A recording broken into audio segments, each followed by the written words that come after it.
You know, we hear that cliche casually tossed around all the time, that all wars are about oil.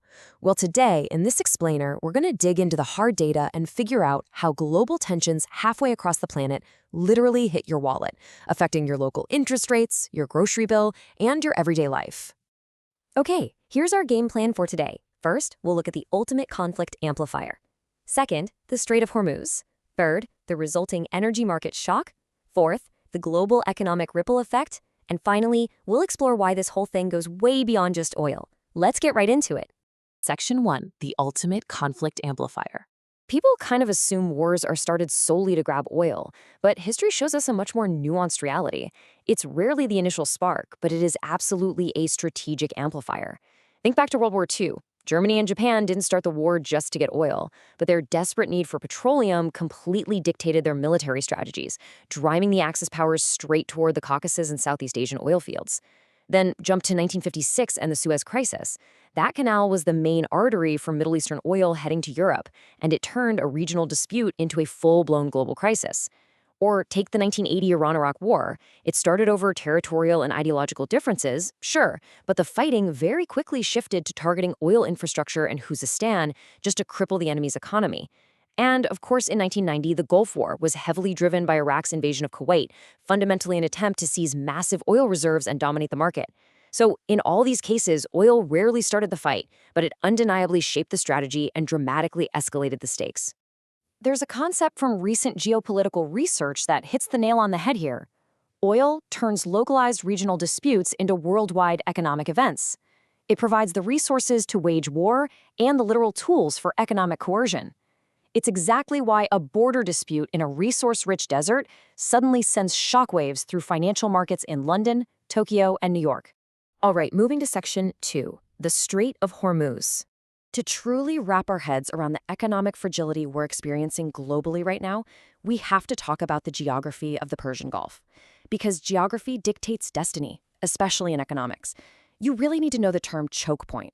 It's exactly what it sounds like. A narrow, highly strategic maritime route that's easily blocked, which creates massive, massive vulnerabilities in our global supply chain. The current confrontation involving the US, Israel, and Iran centers directly around the Strait of Hormuz, which is undeniably the world's most vulnerable and critical choke point. The crucial number to lock in here is 20%. A staggering 20% of the entire world's oil and liquefied natural gas consumption passes through this one single narrow strait.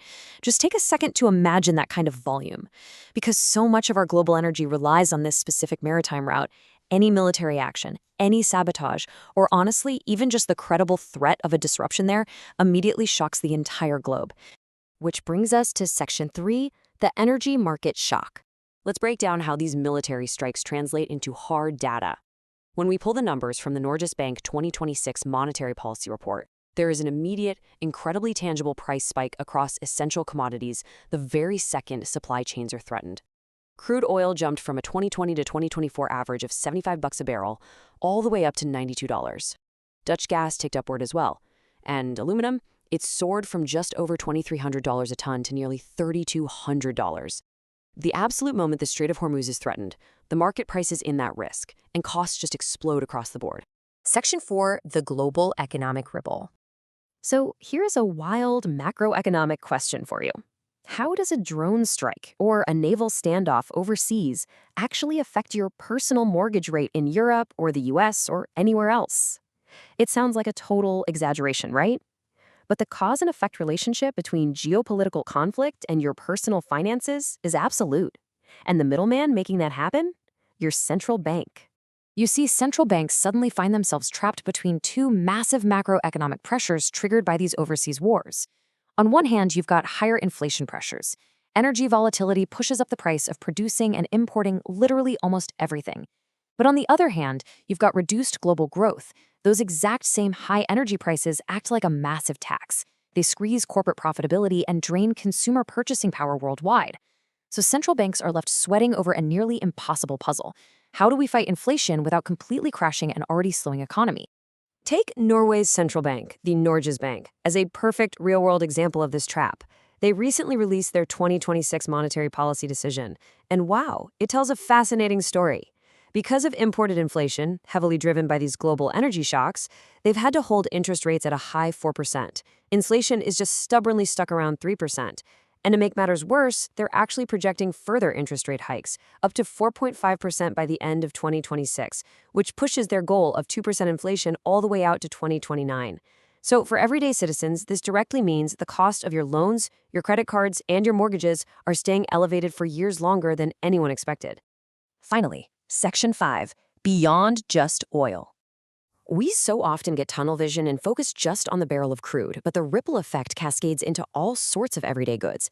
Because energy is required to make and move literally everything in our modern economy, we're seeing immediate inflation way beyond the gas pump.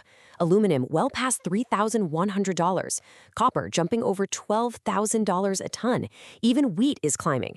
Whether it's the metal in the smartphone in your pocket or the grain in your morning toast, an overseas standoff is secretly making your breakfast more expensive. Plus, it's not just unrefined, raw crude oil out of the ground that's the problem. Disruption to shipping in these geopolitical hotspots means critical refined products are suddenly incredibly scarce.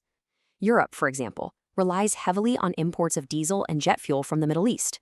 When those shipments get delayed or have to be rerouted, transportation costs across the entire continent surge immediately. And here is a fascinating hidden cost you might not think about. On top of actual physical product shortages, the mere threat of conflict is just incredibly expensive. Freight rates and maritime shipping insurance premiums have totally skyrocketed simply because of the heightened military risk in these waters. Ships have to pay massive premiums just to sail through the region. And guess who pays for that? Yep, that extra cost is passed directly down the supply chain to you at the checkout counter. And it strikes at the most fundamental level of our survival, our food. Natural gas is a primary essential input for making artificial fertilizer. So, when regional conflicts choke off natural gas supplies and prices spike, the cost of fertilizer skyrockets too. This means the energy shock is currently pushing up the cost of global agriculture, quite literally from the ground up. As we've seen today, from historical precedent in the 20th century all the way to the latest hard data from the Norges Bank, local conflicts always carry a massive global price tag. It's a deeply, deeply connected world we live in.